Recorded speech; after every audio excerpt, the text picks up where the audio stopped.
How to log out of Monopoly Go. That's what I will show you in this video.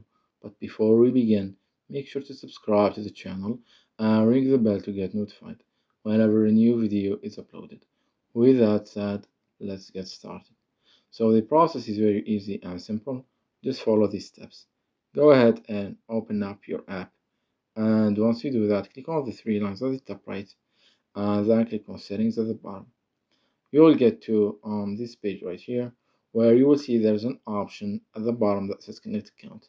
If you clicked on it, you will get this pop-up window right here in which you can basically just sign out and disconnect whatever account you are logged in or connected with on the app.